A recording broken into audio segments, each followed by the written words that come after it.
Hi viewers, welcome to our channel. ప్రస్తుతం మనతో పాటు దాము బాలాజీ గారు సీనియర్ జర్నలిస్ట్ ఉన్నారు. వారితో మాట్లాడదాం. సార్ నమస్కారం.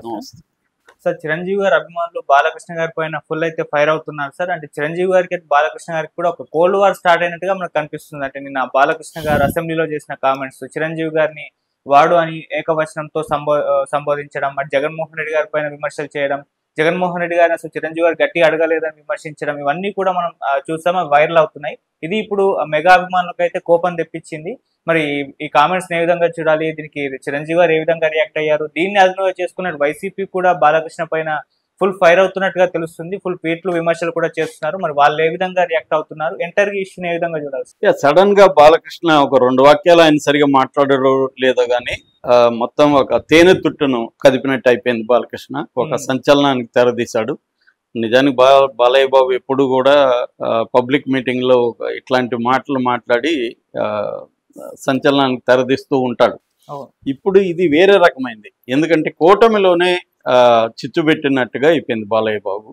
సో ముఖ్యంగా పవన్ కళ్యాణ్ చాలా ఇంపార్టెంట్. పవన్ కళ్యాణ్కి చంద్రబాబు ఎంత రెస్పెక్ట్ ఇస్తున్నాడో మనం చూస్తున్నాం. చంద్రబాబు కానీ లోకేష్ కానీ పవన్ కళ్యాణ్కి అట్మోస్ట్ రెస్పెక్ట్. ఇంతకు ముందు ఎప్పుడూ కూడా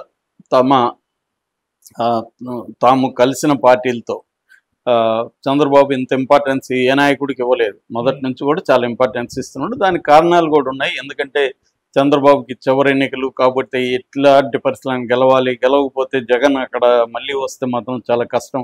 అందువల్ల ప్రాణాలు ఒడ్డి పనిచేయాల్సిన పరిస్థితి కాబట్టి పవన్ కళ్యాణ్ లేకపోతే ఒక దశలో తెలుగుదేశం నెగ్గే పరిస్థితి లేదన్న ఫీలింగ్ రావడంతో పవన్ కళ్యాణ్కి ఇంపార్టెన్స్ ఇచ్చారు. దాని తర్వాత ఇప్పుడు కూడా ఇండిపెండెంట్ తెలుగుదేశానికి 135 సీట్స్ వచ్చినప్పటికి కూడా మళ్ళీ పవన్ కళ్యాణ్ లేకుండా వెళ్ళడం కష్టం. ఎందుకంటే పవన్ కళ్యాణ్ ఉంటేనే మోడీతో ఉండగలుగుతాము, లేదంటే మళ్ళీ మోడీ యాంటీ పవన్ కళ్యాణ్ యాంటీ అయితే మళ్ళీ కష్టం అవ్వచ్చు. జగన్ స్ట్రాంగ్గానే ఉన్నాడు, అతనికి 40% ఓట్ షేర్ ఉంది అన్న దీంట్లో చంద్రబాబు ఇంపార్టెన్స్ ఇస్తున్నాడు. ఈ దశలో పవన్ కళ్యాణ్ దేవుడిగా భావించే చిరంజీవిని చాలా ఒక హీనంగా బాలకృష్ణ మాట్లాడడం అనేది ఒక సంచలనం క్రియేట్ అయింది.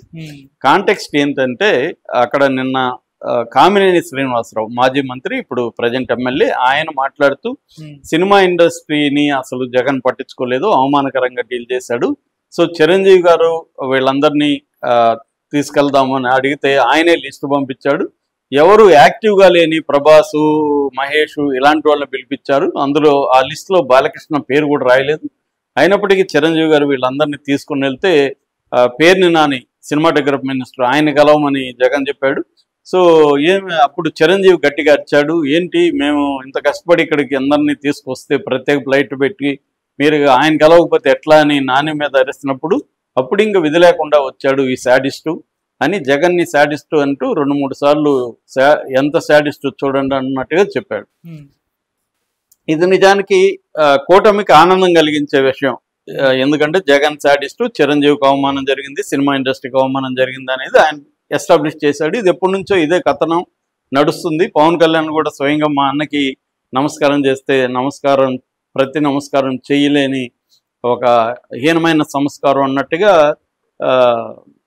మాట్లాడాడు జగన్ మీద. అప్పుడు చిరంజీవి కూడా సైలెంట్గా ఉన్నాడు, నాకు అవమానం జరగలేదని. కానీ ఏమి చిరంజీవి స్పందించలేదు. అప్పుడు పవన్ కళ్యాణ్ చెప్పిన దానికి సైలెంట్గా ఉన్నాడు. సో ఈ నేపథ్యంలో ఇప్పుడు ఏమైంది, బాలకృష్ణ స్పందించకుండా ఉంటే ఇంతవరకు బాగానే ఉండేది. బాలకృష్ణ లేచి అక్కడ ఈయనెవరో అడిగారు అన్నాడు, ఎవడో అడగలేదు అక్కడ అని చాలా అంటే ఒక రకమైన కోపంతో కలిసిన సెటైరిక్ అనడం అట్లాంటి మాట్లాడే. లేకపోతే సినిమాటోగ్రఫీ మినిస్టర్ని కలవమన్నారంట, ఎవడో అడగలేదు అక్కడ అని 2 సార్లు అన్నాడు. దాని తర్వాత అక్కడి వరకు అయినా కూడా ఓకే, జగన్ ఆ సైకోగాడు అని అన్నాడు. అంతవరకు కూడా అందరూ నవ్వారు, ఆనందించారు. చిరంజీవి వచ్చినప్పుడు కొంత ఇబ్బంది అయింది, కానీ అప్పుడు కూడా అందరూ సైలెంట్గా ఉన్నారు, ఇంక్లూడింగ్ చంద్రబాబు, అటు డిప్యూటీ స్పీకర్ స్థానంలో ఉన్న రఘురామరాజు, అందరూ కూడా సైలెంట్గా ఉన్నారు. అయితే అక్కడ వరకు కూడా ఆగకుండా మళ్ళీ మొన్న కూడా FDCకి సంబంధించి లిస్టు పంపించారు. అందులో నా 9వ పేరు ఉంది, ఎవడడిగాడు మిమ్మల్ని లిస్టులో పెట్టమని, నేను కందులో దుర్గేష్కి కూడా ఫోన్ చేశాను అనేది ఇంకొంత గట్టిగా మాట్లాడాడు. అంతే ఇప్పుడు కూడా ఆయన అందులో దుర్గేష్ అంటే నథింగ్ బట్ పవన్ కళ్యాణ్. పవన్ కళ్యాణ్నే డైరెక్ట్గా అటాక్ చేశాడు. నా పేరు మీరు ఎవర్రా 9th లిస్ట్లో పెట్టడానికి అన్న కోపం వచ్చింది. అనేది ఇక్కడ కూడా మనం ఇంతకుముందు కూడా చెప్పుకున్నాం. పవన్ కళ్యాణ్ ఏమో FDC చైర్మన్గా ఏఎం రత్నాన్ని పెట్టాలని ఉంటే, బాలకృష్ణ ఏమో వేరే వాళ్ళని పెట్టాలని ఉంది. వాళ్ళిద్దరి మధ్య కూడా కోల్డ్ వార్ నడుస్తుందనే వీడియో కూడా మనం ఇంతకుముందు చెప్పుకున్నాం ఈ టాపిక్ మీద. అంటే పవన్ కళ్యాణ్కి అట్మోస్ట్ ఇంపార్టెన్స్ ఇవ్వడం అనేది బాలకృష్ణ కొంత ఇబ్బందిగానే ఉంటుంది. ఎందుకంటే ఎప్పుడు బాలకృష్ణ మెగా ఫ్యామిలీకి ఇంపార్టెన్స్ ఇచ్చే వ్యక్తి కాదు. వాళ్ళ పెద్దరికాన్ని ఈయన క్యార్ చేయడు. అది గట్టిగానే అనేక సార్లు మాట్లాడినాడు.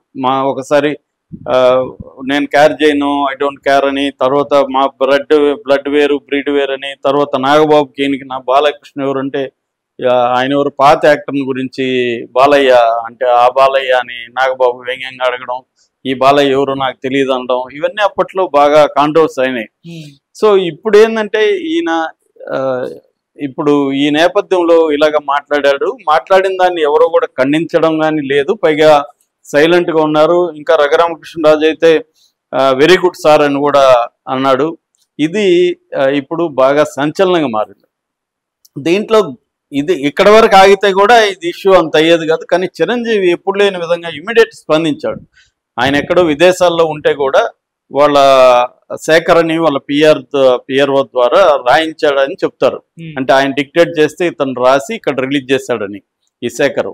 ఏదేమైనా ఆయన రాసినట్టే ఎవరు రాస్తారని మనకు అనవసరం, ఆయన పేరుతో రిలీజ్ అయింది. సో ఆయన చిరంజీవి ఏం చెప్పాడంటే, బాలకృష్ణ సెటైరికల్గా మాట్లాడడం నేను చూశాను, టీవీలో లైవ్లో చూశాను, నిజాలు చెప్పదలుచుకున్నానని చెప్పి ఆయన ప్రజలకు పాత్రికేయుల్ని సంబోధిస్తూ ఆయన చెప్పింది ఏంటంటే, ఆ రోజు అప్పుడు జగన్ ఉన్నప్పుడు నేను ఈ సినిమాలకు సంబంధించి థియేటర్ రేట్లు టికెట్ రేట్లు పెంచుకోవడానికి సినిమాటోగ్రాఫ్ మినిస్టర్ పేరుని నానిని కన్సల్ట్ చేశాను. ఆయన జగన్తో మాట్లాడి నాకు చెప్పింది ఏంటంటే, మేము ఇట్లా వస్తాము మాట్లాడతామని చెప్తే ఆయన ముందు మిమ్మల్ని రమ్మంటున్నాడు, లంచ్కి ఆహ్వానించాడు, మీరు మీ శ్రీమతితో కూడా కలిసి రండి, 1-to-1 మీటింగ్కి రమ్మన్నారు అని నాని చెప్పాడు. ఈయన చిరంజీవి కూడా వెళ్ళారు లంచ్కి. లంచ్ మీటింగ్లో నేను జగన్తో చెప్పాను, ఇలాగ మీకు సినిమా వాళ్ళకి గ్యాప్ ఉందని బయట అంతా అనుకుంటున్నారు, ఇది మంచిది కాదు, మీరు కలవండి అని చెప్పాను. కలుస్తానన్నాడు. దాని తర్వాత కరోనా టైంలో నాని నాకు ఫోన్ చేసి, సార్ కరోనా సెకండ్ వేవ్ నడుస్తుంది కాబట్టి మీరు 5 మంది వస్తే బాగుంటుంది అనేది జగన్ అంటున్నాడు అని చెప్తే, లేదు కనీసం 10 మంది అన్నా వస్తామని చెప్పాను. సరే రండి అన్నారు. సో మేము 10 మంది ప్రత్యేక ఫ్లైట్లో నారాయణ మూర్తితో సహా రాజమౌళి, కొరటాల, త్రివిక్రమ్, మహేష్ వీళ్ళంతా నన్ను కలిసిన వాళ్ళలో ఉన్నారు. వాళ్ళకి కొంతమంది నేను తీసుకెళ్ళాను, మాట్లాడారు, టికెట్ రేట్లు పెరిగాయి అని చెప్పాడు. అంతేకాకుండా బాలయ్యకి ఒక పంచి కూడా ఇచ్చాడు, నా చొరవ వల్లనే మీ వీరసింహారెడ్డి కానీ నా వాల్తేరు వీరయ్యకి కానీ టికెట్లు పెరిగాయి అని కూడా అన్నాడు. అంటే నేను తీసుకొని జగన్ కలవడం వల్లే పెరిగాయి అనేది ఒకటి. రెండోది వీళ్ళిద్దరు చెప్పిన దాన్ని, కామినేని చెప్పిన దాన్ని, బాలకృష్ణ చెప్పిన దాన్ని ఖండించాడు. నేను అసలు జగన్ కలవనన్నాడు, అవన్నీ అబద్ధం అనేది ఈయన డైరెక్ట్గా చెప్పలేదు. కానీ విషయం అదే కదా, ఈయన ఏం చెప్పాడు, ఆ శాడిస్ట్ లిస్ట్ పంపించాడు అన్నాడు. ఈయన లిస్ట్ పంపించలేదు అన్న చెప్తున్నాడు. రెండోది బాలకృష్ణ నేను కాంటాక్ట్ చేశాను, ఆయన అందుబాటులోకి రాలేదు. తర్వాత జమినీ కిరణ్కి కూడా చెప్పాను, నువ్వు బాలకృష్ణని కాంటాక్ట్ చేయని, ఆయన ట్రై చేశాడు, అందుబాటులోకి రాలేదన్నాడు. అంటే అర్థమేమి, బాలకృష్ణకి మాతో కలిసి రావడం ఇంట్రెస్ట్ లేదు కాబట్టి మేము వెళ్ళాము, జగన్ ఎక్కడ మమ్మల్ని అవమానించలేదు, జగన్ పిలిచి మాట్లాడాడు, మా కోరికను జగన్ మన్నించాడు, టికెట్ రేట్లు పెరిగాయి అనేది. అంటే జగన్కి క్లీన్ చిట్ ఇచ్చాడు, బాలకృష్ణకి ఒక పంచ్ కూడా ఇచ్చాడు. అంటే నువ్వు పిలిస్తే రాలేదు, అయినా కూడా నీ సినిమాకి కూడా నా వల్లే టికెట్లు పెరిగాయి, టికెట్ రేట్లు నా వల్ల నీ సినిమాకి లాభం జరిగింది అనేది కూడా ఇచ్చాడు చిరంజీవి. అంటే ప్రతి దాంట్లో కూడా ఏవి చెప్పారు, ఏవి మెంట్ అంటారు, బిట్వీన్ ద లైన్స్ చదివితే. అట్లా చిరంజీవి కొన్ని చెప్పాడు, కొన్ని చెప్పకనే చెప్పాడు. అంటే క్లియర్గా ఏంటంటే జగన్ క్లీన్ చిట్ ఇచ్చాడు, జగన్ ఎక్కడ సినిమా ఇండస్ట్రీని అవమానించింది, నన్ను అవమానించింది చేయలేదని చెప్పాడు. తర్వాత బాలకృష్ణ నేను ట్రై చేసినా కూడా నువ్వు రాకుండా ఇప్పుడు వచ్చి నేను చెప్పలేదని చెప్తావు, అది అబద్ధం అనేది కూడా ఏం చెప్పాడు. సో ఇవన్నీ క్లియర్గా రాయకపోయినా విషయం అది. అంటే ఇప్పుడు ఏమవుతుందంటే బాలకృష్ణ మీద వైసీపీ వాళ్ళకి విరుచుకుపడుతున్నారు విపరీతంగా. ఆయన అప్పుడు 2004లో ఇటు బెల్లంకొండ సురేష్ అండ్ సిద్ధాంతి సత్యనారాయణ మీద కాల్పులు వాళ్ళ ఇంట్లో జరిగాయి. అది ఎవరు కాల్చారు అనేది ఇప్పటికి ఫైనల్ కాలేదు, కానీ ఏదేమైనా కాల్పులు అయితే జరిగిన వాటి వాస్తవం. బుల్లెట్లు వాళ్ళ లోపలికి వెళ్ళాయి. ఆ నేపథ్యంలో ఇతని మీద, బాలకృష్ణ మీద 3 కేసులు నమోదైనాయి. అప్పుడు జగనే, ఎందుకంటే బాలకృష్ణ అభిమాని జగన్ వాళ్ళ నాన్నకి చెప్పడం వల్లనే వైఎస్ రాజశేఖర రెడ్డి ఇతన్ని సేవ్ చేశాడని, ఆ నేపథ్యంలోనే అప్పుడు నిమ్స్ డైరెక్టర్గా ఉన్న కాకర్ల సుబ్బారావు ఇతనికి మెంటల్ సర్టిఫికేట్ ఇచ్చి ఇతని మానసిక పరిస్థితి బాగాలేదని దీంతో ఎక్స్క్యూజ్తో తప్పించుకోగలిగాడని, ఇవన్నీ జగన్ లేకపోతే నీ లైఫ్ అయ్యుండేది, నువ్వు జైల్లో కూర్చోవాల్సి వచ్చేవాడివి. జగన్ వాళ్ళ నాన్న ద్వారా నేను కాపాడితే నీకు ఆ కృతజ్ఞత లేదు. ఈవెన్ కాకర్ల సుబ్బారావు పట్ల కూడా నీకు కృతజ్ఞత లేదు. ఆయనే స్వయంగా ఒక వీడియోలో చెప్పాడని ఆ వీడియో కూడా వైరల్ చేస్తున్నారు. Kakarla Subbarao open heart with RK అడిగాడు, మీరు అప్పుడు ఇచ్చారు కదా అంటే, ఇచ్చానని చెప్తున్నాడు ఆయన. సర్టిఫికేట్ ఇచ్చాను, అది చాలా పెద్ద హెల్ప్ అయింది, అయినా కూడా మీ పట్ల ఆయన కృతజ్ఞత లేదంట కదా అని కూడా అడిగాడు. అవన్నీ నేను పట్టించుకోను, ఎందుకు వివాదాలు అన్నట్టుగా, అంటే చెప్పకున్నట్టుగా క్లియర్గా అక్కడ ఏం చెప్పాడు అంటే, రాధాకృష్ణ కూడా చెప్పించాడు అతని దగ్గర. రాధాకృష్ణకి బాలకృష్ణకి కూడా పడదనే విషయం చాలా మందికి తెలుసు. సో అక్కడ ఏంటంటే, కాకర్ల సుబ్బారావు నేను అతనికి మెంటల్ సర్టిఫికేట్ ఇవ్వకపోతే అతను ఇబ్బంది పడి ఉండేవాడు అనేది ఒకటి చెప్పాడు. రెండోది, అతను నన్ను కూడా అవమానకరంగా డీల్ చేశాడు అనేది రెండోది చెప్పాడు. సో ఇవి రెండోది ఏంటంటే, ఈవెన్ అఖండ సినిమా అప్పుడు కూడా బాలకృష్ణ నానిని కాంటాక్ట్ చేశాడని, జగన్ని నేను కలుస్తానని జగన్కి చెప్తే ఆయన ఇప్పుడు మనం కలిస్తే ఆయన మర్యాదకి ఇబ్బంది అవుతుంది, వద్దని చెప్పండి, ఆయనకి ఏం కావాలో చేసి పెట్టండి అన్నాడు జగన్. మేము చేసి పెట్టాము అనేది నాని చెప్తున్నాడు. అలాగే అంబటి రాంబాబు, మొత్తం ఇంకా వైసీపీ వాళ్ళంతా కూడా ఇంకా దారుణంగా తల మీద విగ్గు చేతిలో పెగ్గు ఉంటే సరిపోదు, ఒంటికి సిగ్గు కూడా ఉండాలి అన్న పోస్టులు కూడా పెడుతున్నారు. అంటే బాలకృష్ణ మీద ఈ రేంజ్ లో ఈ మధ్య కాలంలో ఎప్పుడు వైసీపీ రెచ్చిపోలేదు. ఇది వాళ్ళకి సాకుగా ఏర్పడింది. ఎందుకంటే వాళ్ళకి మద్దతుగా చిరంజీవి ఫ్యాన్స్, ఇటు పవన్ కళ్యాణ్ ఫ్యాన్స్ కూడా చాలా మంది సైలెంట్ గా ఉన్నారు, కానీ ఇండైరెక్ట్ గా వాళ్ళు కూడా రంగంలో దిగారు.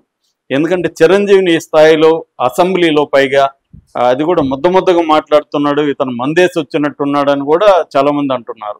ఏదేమైనా ఇది ఇబ్బందికరమే, తెలుగుదేశానికి ఇబ్బందికరమే. తెలుగుదేశం మీడియా కానీ, తెలుగుదేశం సోషల్ మీడియా కానీ సైలెంట్గా ఉండాలని పరిస్థితి ఏర్పడింది. ఇది మరి బాలకృష్ణ ఆయనేమి ప్లాన్ చేసుకుని మాట్లాడే వ్యక్తి కదా, ఆయనకు ముందు నుంచి కూడా. Okay sir, thank you so much.